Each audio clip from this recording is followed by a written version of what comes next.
I'm joined here by Mat Wakeham, the man behind Phoo Action. Hi guys. Hello. And my name's David Leach. I'm the moderator apparently for this. I work for Titan Comics. I'm their senior creative editor, and I do my own comics as well. But enough about me. On to the star of the show. Matt, what's your favourite colour? Obviously magenta. Oh, it's a nice one. I like magenta. So we want to talk about Phoo Action. So can you talk us through it? How did you get involved with it?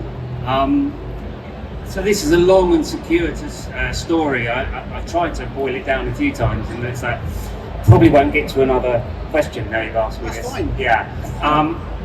I've known Jamie Hewlett since 1988, I think. When he was working on Tank Girl and Deadline, we went to the same art school and we were part of the same scene. So I went to the same art school as Alan Martin, who writes Tank Girl, and Philip Bond, and Glyn Dillon, Steve Dillon's brother, lived with us. So we were a little scene, really. So I was around all of that.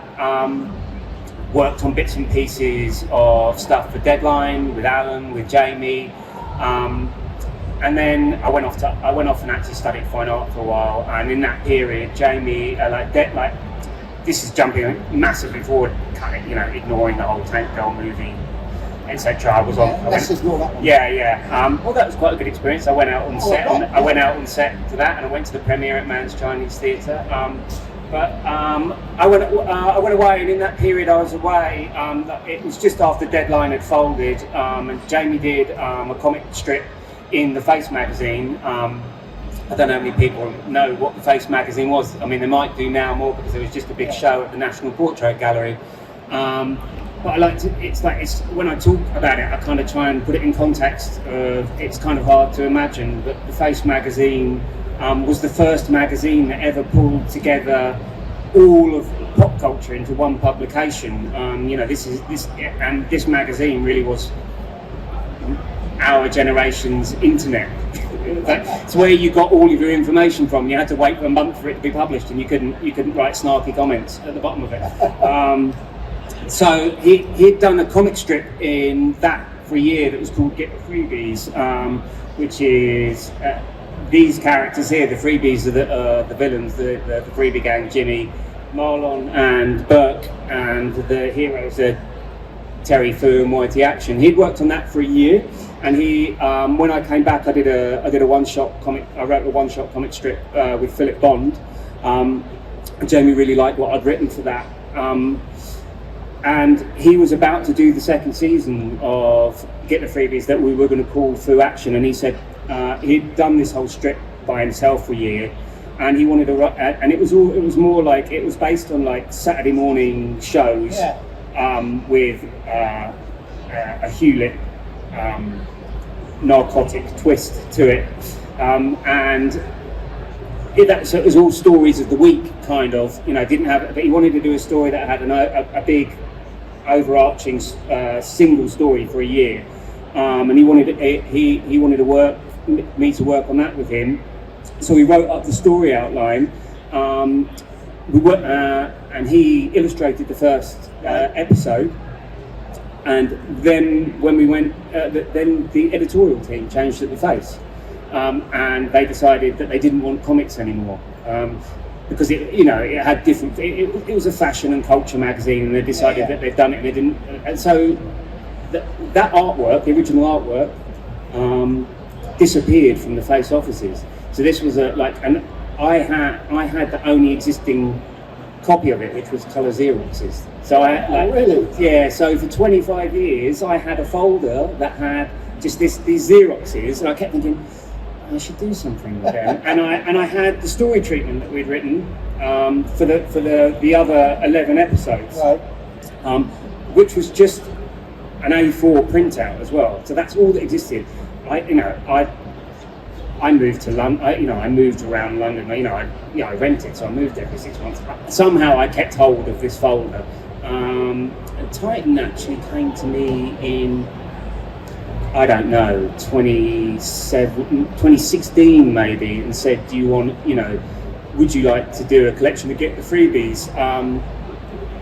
there'd been a Spanish collection of it before, and I was like, well, do you know there's all this stuff that no one's seen?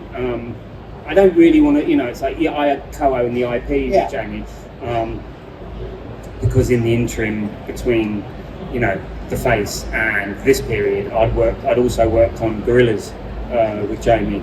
I worked on the release cycle of the first album. I worked on it for a year. What did you do on Gorillaz' first album then? Okay, so I was the first person hired by Jamie. So to begin with, on the music side, there was Damon and his two engineers in his studio, right? And it was just me and Jamie in his studio, and we were in the same building as Damon, just off of Ladbroke Grove. He was downstairs, and we were on the first floor. And so Jamie was very, very busy drawing. He had outlines for the characters, which was, Murdoch's a Satanist from Stoke-on-Trent. 2D got hit on the head, but it was very simple outlines. Right. And he brought me on board because we had already had this shorthand of writing and coming up with ideas with each other. So he brought me on to help develop it. So I worked on the characters for Gorillaz. Drawing them? No, obviously everything. I'm at pains always to say this as well. I'm a writer, and I'm a designer as well. Right. So I art directed this book. I had a design firm to work with because it was a big old one to pull together. You've been the creative sort of force behind this. I mean, you powered this book. I mean, watching you at Titan, you really pushed for this book. So I always assumed. I mean, obviously Jamie's artwork, but to hear that you're just a writer, that seems unfair to you. So no, I've had a lot of.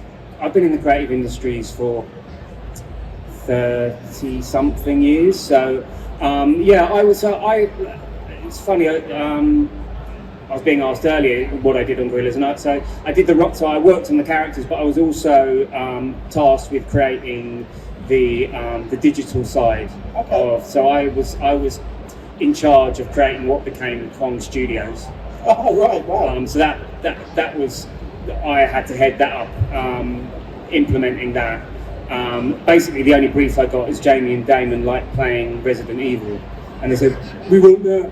And I was like, and this is at the time, we were really fortunate that it coincided with what became known as Web 2.0. It was that Flash came about. So I was like, how do we create an experience of moving through a three-dimensional space when actually it's obviously just two-dimensional web pages? Yeah. So we create, it was just lucky timing, because everyone was saying, it should, it's like community is what's really important online, and it's like community, but we had a really amazing community on Com, and I'm still in touch with people from the community. It seems on Phoo Action that, like I said already, you were the creative force behind it. You had an absolute vision for it, didn't you? Yeah, absolutely. It came down to the paper stock. Yeah, but I did all that on Gorillaz, so it's a continuation. Yeah, so I used to be the graphic designer. Yeah. So senior graphic designer. There was a design team. So I was basically Jamie was the creative director and I was the art director. Right. So when I decided to do this book, I wrote. Jamie and I had owned the IP together. There was also a BBC pilot that we'd done of this together. And I was like, there's this. I'm thinking about doing. It was actually what really pushed it over the edge. It was I was doing a lot of creative consultancy for companies as a designer and working on brands. Everything dried up in lockdown, and that's when I remembered the folder I had and the conversation I had. So I got in touch with Jamie and I said, look, you know what? Things are a bit lean, but also I've got some time. How do you feel about me doing a Phoo Action book? And he was like, and because I'd done so much with him already, Jamie was like, absolutely, man, do a Phoo Action book, but it's on you to make it make it happen. Well, that's quite nice to get that much creative control. It's great that you see it that way as well, Dave, because some people I've heard people say, Jamie didn't want to do anything. So it's not like that. No. It's like Jamie, having that level of trust from that. A globally recognised artist, creative visionary. Yeah. What Jamie is, he's certainly it spans outside Yeah. being an illustrator. Yeah, you know. I mean, I think rather than saying he doesn't want to do anything with it, it shows that he trusts you enough. Yeah. Because Jamie could have said no, and that would have been the project dead. And he would have said, Jamie would say no at any point during the project as well, because he doesn't need this book to come out. No. So that was, I mean, he trusted me because of all of the design work I'd done on But Gorillaz. you had a background, his bounty. What I found fascinating was right at the beginning you were talking about the people that you were at college with. You went to college with a group of people that all went on to have quite extraordinary careers in comics. That's incredible. Yeah, I mean, careers in comics and careers in film as well, obviously. Like, amazing. Glyn went on to design Kylo Ren, and it's like, and the Batman costume for. Yeah. So it's a great. I mean, I don't know if anybody knows what Worthing is like as a little town. We went to Worthing Art School. Isn't it where death goes? It's a retirement town, Yeah. and we were there in the art school. And it's just it's little scenes bubble up, and you couldn't put them together. And in the same way that you couldn't have put Gorillaz together, it happened because through Deadline we knew Damon. And Jamie and Damon ended up living together, and then, when creative people get together, you end up having creative ideas together. That's the way it works. I don't know if you ever get asked. I often get asked, "How do you get into comics?" And I always say it's really easy. You need two things to happen: being in the right place at the right time. It's not what you know; it's who you know, and you're the living embodiment. And in the right place at the right time. I was in the right place at the right time, and then obviously, you just got to do what you believe in. Absolutely, you've got to have that faith. I mean, that was doing this book. It was coming back to something that I hadn't done for quite a long time. My career had gone off in other directions. I produced films, and so I'd sort of put myself in a position where I supported other people's creativity. So when I got the deal in, I suddenly had oh shit. It's like because I'd written out this idea of what I was going to do. It's like that.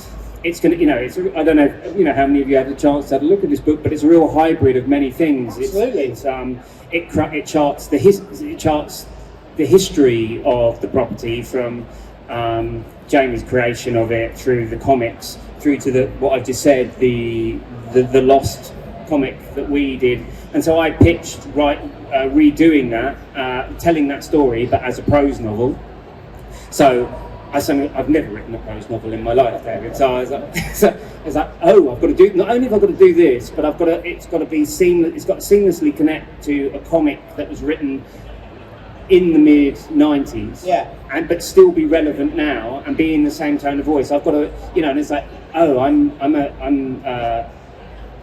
what was I when I started writing? I'm a 50-year-old man writing the internal worldview of an 18-year-old woman. It's like, okay, let's be. You can never worry about that. You just have to write. No, that's it. No, and then once it was, I started. Honestly, the first, my favourite, sentence is the first sentence of the second chapter, which is when the prose novel started. And as soon as I started writing, it was like, oh, I know these people. I know this world. This is fine, And it was just that was writing that it's hard, it is, but it was a real pleasure diving back into that world, writing that prose novel. And Philip Bond it's an illustrated prose novel. I was really I love the Mignola the illustrated prose novels that he did. And I also remember, it's funny, we were talking about Whizzer and Chips. If you look at the colouring style that I got Philip to do for it, it's that's an inspiration on it. Because I always thought Whitey Action, who's one of the titular heroes of it, is Terry Phoo and Whitey Action. I always thought she was a rave generation Minnie the Minx.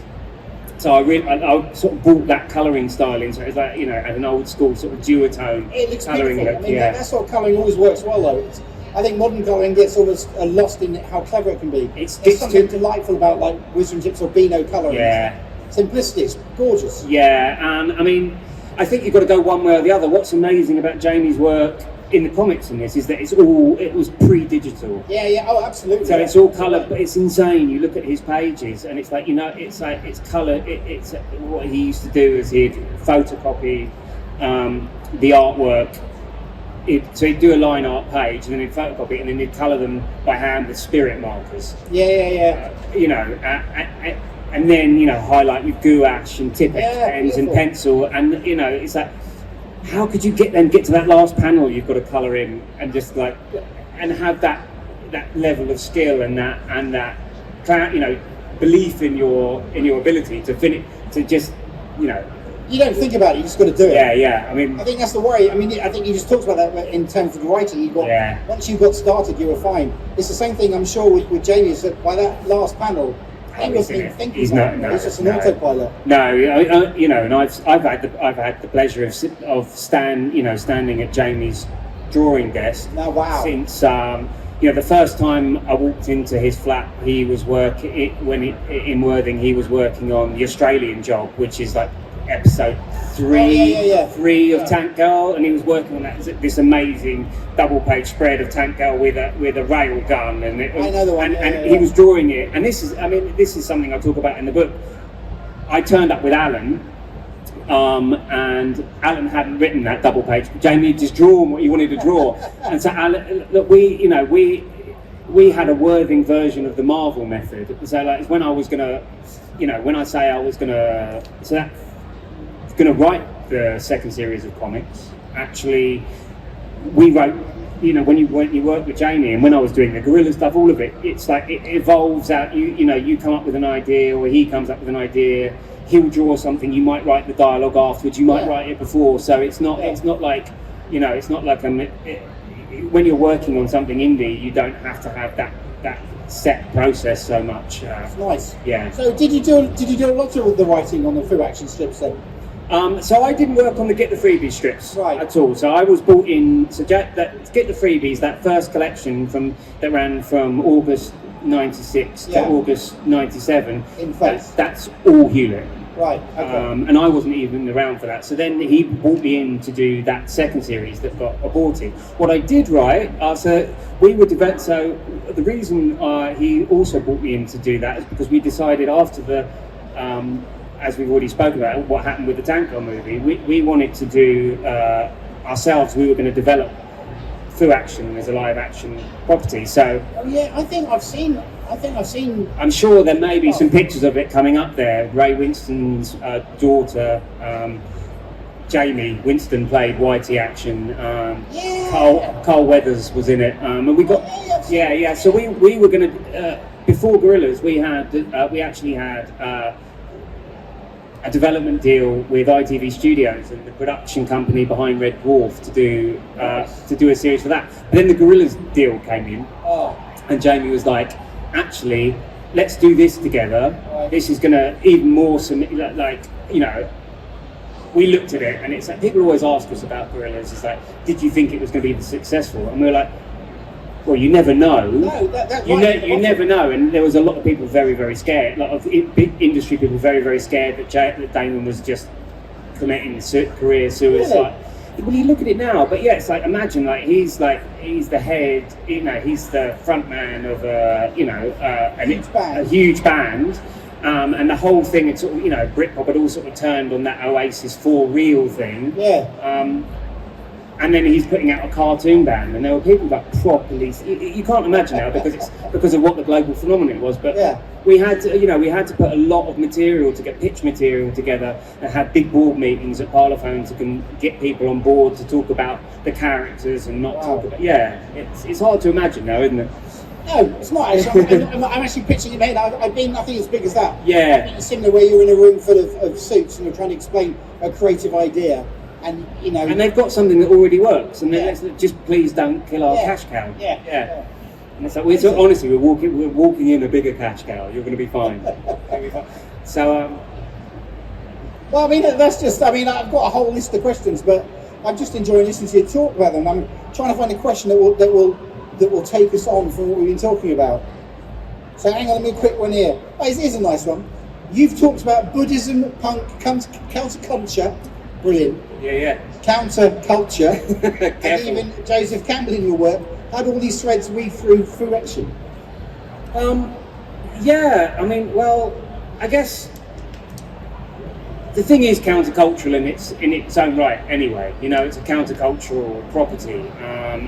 So you can't not talk about that. When you're doing a comic strip that was commissioned by the Face magazine, and was featured. It very much was even though it was set in a mythical future, it was very much of the zeitgeist at the time. It's Terry takes acid at the Face Christmas party, and Liam Gallagher turns into a Cyclops. So it's like those things were already in there. Pop culture, mysticism. Like Terry's this. Jamie does these really interesting things. He takes things that you think might be really on the nose. Yeah. It's like you go, God, is that? Can you really do a comic book about an Asian martial artist? Is that it's like you look at that now and you think that could just be really on the nose and turn everyone off. But then he brings in elements of it's like, well, he's done that with Terry, but actually he's also a really out and proud gay man. So he's a street level superhero, crime fighter, who's a gay Buddhist. So there's all those things were already in the comics, and what I wanted to do was look at some of those things that he'd just thrown in like Molotov cocktails that might be the word would be problematic. It's the word. But he wasn't thinking about it being problematic when he did it, was he? He's just. I know it was. It's like I think he was anything but. You've got to remember this was at a time that being gay was still illegal. So putting that in there was definitely, it was definitely the act. We were definitely allies, but at the same time, we're straight guys doing it. So all of those things, actually, in writing the prose novel, I wanted to go back and have a look at those and look at it through the eyes of the characters. Right. Because he, in the first episode, he has. Like Whitey's gone off the rails. She's been a teenage superhero sidekick, and she's growing up now, and she's just starting to party too much. So really, it was looking at, sort of a side angle on what celebrity means and being famous in the UK at the time, where which has only been accelerated now. That's like you build someone up and then you drag them down. Absolutely, yeah. Yeah, so... You seem obsessed with that as a culture. Well, we always have been, so... and Terry, so in his confused wisdom, decided the best thing would be to start surreptitiously drugging Whitey. So I looked at that and I was like, oh God, Jamie, I can't believe you've left me with that. I can't not, it's in there in the comics, we're republishing. And so I looked at that in the story, and so that then has repercussions in the prose, and how that all gets thrown up, and Terry has to come to terms with, he's got this idea of himself as a moral beacon, and having no, having no moral, and having no judgment. And then he's when he comes to terms with that, with what he does, it really, it's a moment of real doubt, and it brings it. So I wanted to use all of those points that had happened in the comics, good, bad, and extraordinarily silly. So you went through so you went right back to the beginning, and you looked at all of it, and you tried to, because that's quite daunting, to take all that other stuff that exists and try and make something new out of it. So were there things that you had to leave out? No. You put everything in? I put everything in, nice. And just looked at what it would, and then just did it in context as well. And I think there's a lot of, people, in today's culture, people might be scared of doing that. And this relates back to everything I've done. People were telling us when we were first coming up with the characters for Gorillaz, that they were too adult, it was too risque, and we were just like, trust the audience. Yeah, I think it's too much. Yeah. If you're being offensive, then you're going to have to deal with it. But if you're, that's just what it is, isn't it? But like you were saying earlier, you've got to trust yourself. Well, I think also you can't start, if you start thinking about, oh my God, how's the audience reading this going to take this? You're never going to do anything, because you have to ultimately just take a leap of faith in what you do. And be authentic, and be truthful, and trust trust your own truth when you're creating something, because that's all you can create from. Yeah, of course. And yeah, there were moments where I was a bit like, okay, we put that in there. I never feel that. Yeah, but that was the fun. But that's the fun as well. Yeah. No, obviously, because you've worked on lots of really fun, edgy things. Oh, I mean, for me, I tend to go out of my way to actually. How far can I walk over this line? No, I mean, I've talked about that a lot before. I think I used to do that a lot more. Like, I think there was a thing in the 90s and the noughties where like being an edgelord was an end in itself. And I wasn't interested in doing that in this. But these characters have an element of that, and it's just like, okay, so what does it, if you act like that, then what's the fallout in your life? Yeah. And examining that, examining the outcome of your choices. And then for Buddhism, like Terry it was always said that he was a Buddhist, and I'm a practicing Buddhist myself. So yeah, but the funny thing about being a Buddhist is that Steven Seagal claims to be a Buddhist. I know that's Steven Seagal claims a lot of things. There's a great quote about that, which I can't actually say. It's the C word, but it's very funny. But there's something I was fascinated with, because obviously I work for Titan, and I do a lot of vintage collections. So I have to source old stuff. So I was really excited when you were talking about having that unprinted. You only had the colour stats. So that's amazing. I mean, to hang on to that. So what that means is that obviously that you must have scanned from those to the book. So I had the cut. So what we did is we had the colour stats, but also we went into Jamie's archives, and he still had the black and white. Wow. So what I did is we retouched the colour stats. I put a layer of grain on them to break up. Xerox has that kind of line run through it. Yeah. So worked on the colours, retouched the colour a little bit, but then we had the black line work to run over the top as processed black. Nice. So you get to match up, because I always find that two different scans will never match. I'm wearing glasses for a reason. Getting very close to the screen and doing that. Yeah, I mean, just time. See, because I think there isn't a page in it. There isn't a page in this book. I think you look. It's so easy to look at a work and think, it's like if you look at this print, for example, you just think, oh, well, that's the artwork printed. All of Jamie. So Jamie had the original artwork for this, and this is actually an image that he'd used in the pictures and walls gallery shows that he did with Banksy.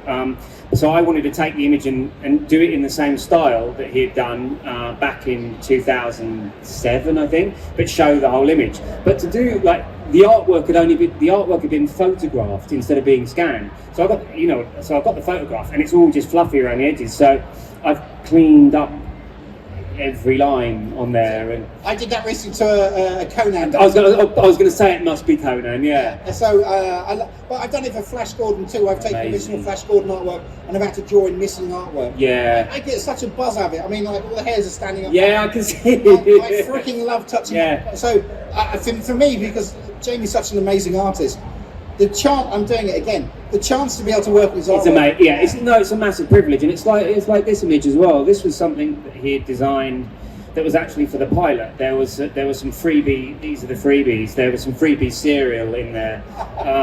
So this was the cover image he'd done for that. But we only had a 72 DPI. Oh my God! Scan of it. So fortunate. And it was on a different colour background. So fortunately, this book came again. It's like timing, like we were talking about Flash. Yeah. I managed, so I could AI upscale the original image. Wow. And then I cut it out by hand. Wow. Yeah, and it was just before, now the cutting out of it, Photoshop's made leaps and bounds in the last 5 years. The cutting out will be a lot easier, but that's all done with just lovely. It's very nice, because you haven't lost. You guys can't see this, so you're missing out. But it's beautiful, beautiful. I mean, I could spend hours talking to you about cleaning up our walls. I freaking love it. Yeah, me too. So, what was the biggest challenge then in Phoo Action? Many. The biggest. The biggest. There's got to be one where when he did it, he thought, okay, I'm over the brow of the hill now. It's all downhill now. It was probably just. I mean, there's no that I know of. There's no artwork in existence that isn't in this book. This is amazing. You're everything. So getting everything, and wow. I mean, even the comics. At one point I thought, God, I'm going to have to scan them from the face, and it's a pretty crappy reproduction, to be honest. I mean, it's it was a magazine reproduction. Fortunately, there'd been a Spanish edition of Get the Freebies called Apola Freebies, Los Freebies, sorry for anyone who speaks Spanish, that had come out in 2007, and they'd managed to scan most of the original artwork. Wow. Somehow between now and then, it's disappeared. That's put out, I can't remember the name of the publisher, which is really bad of me. I managed to get their original digital files. Nice. So most of it is printed from high-res scans of the artwork. Getting that in was an amazing day. So being able to go into those original comics, like, you know, blow a panel up on full screen, and it just be able to seeing Jamie's, you know, pencil work. But it wasn't lettered. Okay. Because they'd got rid of those layers, right. And Jamie and Philip had lettered the original comics by hand, but it's quite messy. So what we did is we created a new Hewlett lettering font that we called Helvetica for this. And there's Helvetica, there's regular and bold, and there's one called Wonky as well. So that one's more for the exclamations, and obviously each one's got two variants on. So when you type, it doesn't look. Yeah, of course. It doesn't. So it's because I didn't want to use a generic font because part of an energy of a page. It's one of those things that you don't ever think of unless you do the work. Lettering is one of those sort of things that people don't realise just how vital it is. Yeah, and Hewlett and Bond's and Alan's lettering are so distinctive that there was no way that I couldn't include that. So I mean, there's so many steps along the way that we're just like, oh, I've got that done. But I mean, so how long has this project taken you from finished? So when you receive the copy in your hand, how many years? Getting the copy in my hand was really bad. So when I saw the first, not obviously I'd seen proofs, and I'd been through the proofs. When I got my first copy in my hand, I actually filmed an unboxing as well, and I was just trembling, I was like, because I didn't know if anything was wrong in it. So that was a really surreal moment. So I'm on camera, so I'm having to be like present as well. So I'm performing a little bit, but at the same time I'm trying. If you want, it's on the Phoo Action socials. I'm gonking out about. I hadn't seen the edge of these books. I knew they were silver. I didn't realise they had glitter in them. And so, I'm properly going off about how the foiling, how everything shines, and I mean, that's the designer in you coming out. I mean, this has got speciality paper stocks in it, and I don't know. A slip case. It's lined. Well, this is the deluxe version. There's a super deluxe version that comes in a clamshell of 500. That's actually human skin. That Jamie and I signed that in blood. It's so rare. And there's a standard edition coming out later in the year as well. That just is the same. Well, actually, I was about to say it's the same book. I've just spent the last 3 months. I've updated the standard. Because I just feel like I didn't want to just put the same edition out again. So that's got, this one has I managed to open it on the right page. This is the script from the TV pilot, and this has as you can see, it's got big storyboards blown up to double pages in it. These are by Glyn Dillon, and it's got the storyboards in the middle, and they're quite nice and big in this one. So what I managed to do was steal some pages for the end. I've taken the big doubles out, and I've shrunk down the storyboard panel, so there's more. So there's more to a page. Oh right, wow. What I've done is I ran a fan art competition online, and so it's got a new chapter at the end. And also it's got a new chapter. So each chapter in here, there's 5 chapters in this book, and each one's got a 1,500 word intro. That's a historical view. So like me just rambling on here, there's me in a more edited version. It's good when you write. I mean, it's funny, isn't it? You write and then you end up having to be an orator, and there's a reason I write. It's because I can edit myself. I don't have all the ums and the swearing and the That's what makes it fun. Well, there is a lot of swearing. I was about to say there's no this. Yeah, I was going to say what the fuck. My God, it's like I was waiting for someone to say, "No, Matt, you can't say that," and not at any point did anyone, which was it was a real joke. I mean, going back to it's like, what was it like with Jamie? Jamie never gave me, like, I showed him every stage along. I pitched to him what my concept was for the book. Wow. I treated him like a client. Okay. It's like, if you're handing this over to me, then I'll show you what my plan is. And I showed him every step of the process. I didn't get one note for him. Is that Alan Martin? No, it does look like Alan, doesn't it? It also looks like Scott King, who used to be the lead designer on ID magazine. Yeah, and there's been lots of people who think, did you base God on me? And it's more like what did you just say? It's like, So I want to see the finished pages based on the stats that you had for. Right, here you go. So this is actually the stats there. Oh my God! So yeah, so a lot of the stuff that I did as well, I took all of these objects that I'm talking about. Beautiful. Like the Phoo mobile was based on a Matchbox car. Yeah. So I went to a photo studio and shot all of those things so that I could do that. Like my artwork in here is that I say I'm not an artist, but I'm a designer, so layout is what I work beautiful, with. and that's what I love about this book is that I think your layouts and your graphic design really suit the artwork. It's been a design style that I've been developing for 25 years, so it isn't a step on from what I was doing on Gorillaz. So yeah.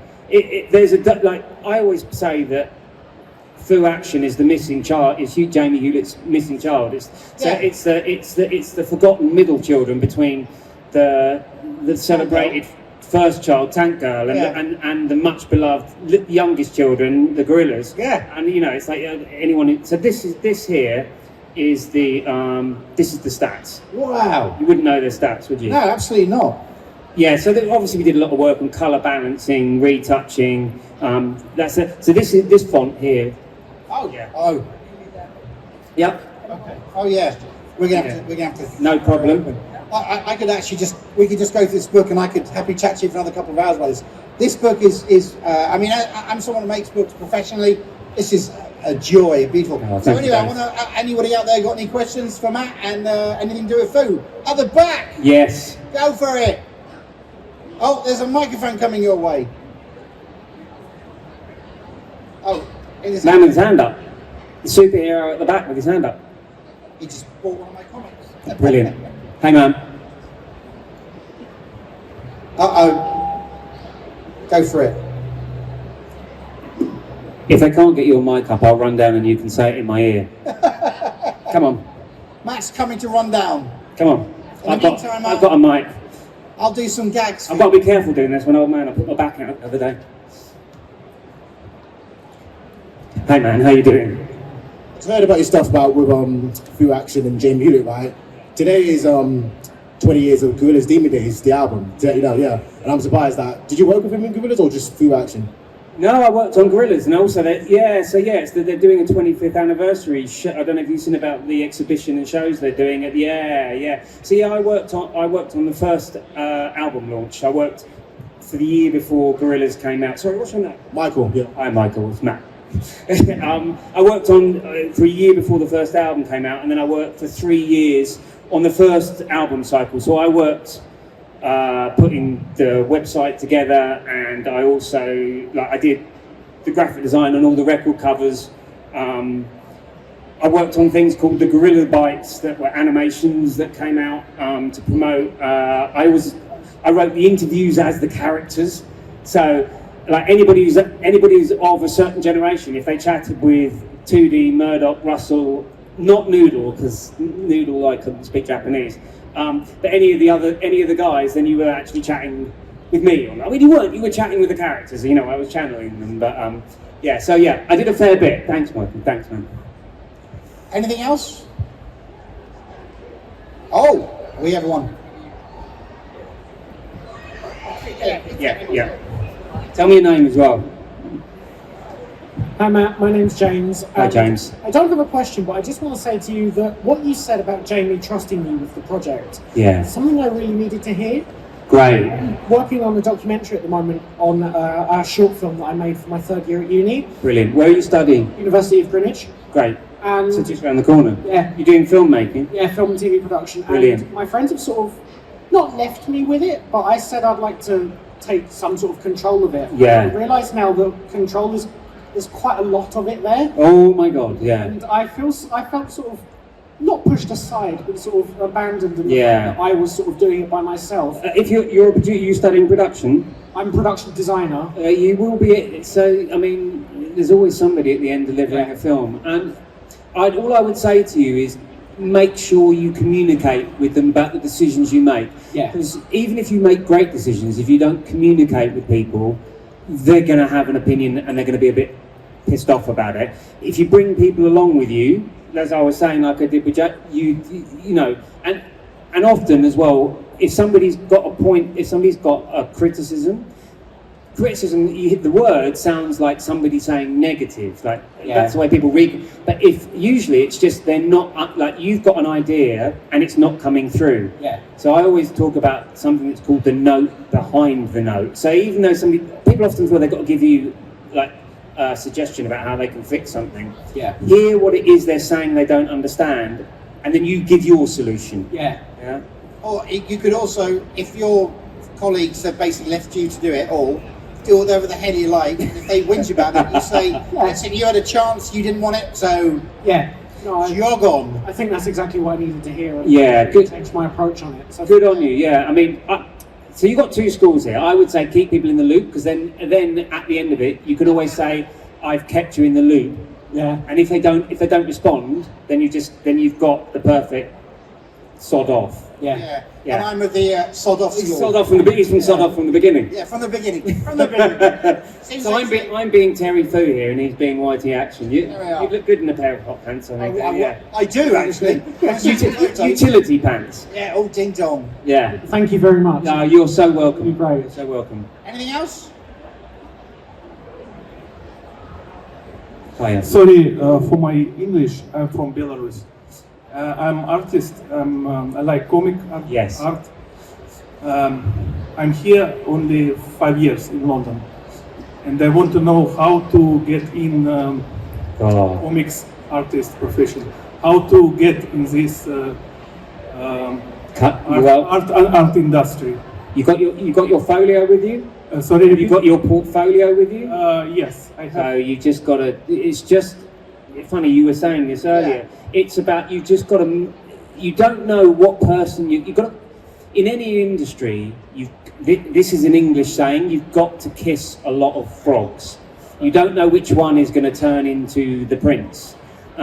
So a lot of the time you kiss a frog and then they turn into a toad. It gets worse. You know. It's like you just got to speak to people, try and meet right. So you're an artist, you illustrate. Just try and find, try every route you can to find writers. Go on forums, speak with, just try and network here, speak to people. I mean, you put yourself out here. What's your name? Igor. Igor. 5 years I work in the kitchen only. Well, we've all got to pay our bills, Igor. So look, there's an artist here. Any writers want to work with someone? Just come and have a chat with him. So it's things like this that you do. You never know. You can never tell what's going to kick things off. Well, I mean, as I said earlier on, there's two bits of advice that I always give, which sound like I'm being flippant, but I'm not. One is that's all you need. These two bits of information will get you in the comic industry. Just be in the right place at the right time. It's not what you know; it's who you know. Beyond that, you need the ability to draw. That would help you. Yeah. There's no one way of getting into comics anymore. It's just not done. I mean, a lot of people are making a living just creating their own comics and selling them themselves. I started out as a professional cartoonist, but I always did humour comics. Now I work as an editor for Tyson Comics. I'm their senior creative editor. I make other people's comics in the daytime. In my spare time, I make my own comics. I'm lucky that I've got a good deal with my local comic shop. I produce and sell all my comics at shows. You don't really need to be published anymore to be a cartoonist. You can do it on your own. Yeah, I mean, I've got Alan Martin advised me to self-publish this book, but it was such a level of production that I was like, I really need. I need a team. My vision for what this was I needed a team. But it's like get your work, get your work online. Don't, it's like some people get worried about their ideas getting stuck. It's very rare that happens, It's like people are more. You just have to get your stuff out there. No one's gonna nick your ideas. Yeah, no. no. It's just not And you know what? If somebody does have another idea, yeah, it's like that. It's like, where do I do? You just keep having ideas, and and then if somebody does, they're going to do their version of it. It's not your version. There's nothing. This is weird because this isn't supposed to be negative. There's nothing actually new in the world anymore. No. But that's not actually a problem. It doesn't mean you can't create something different.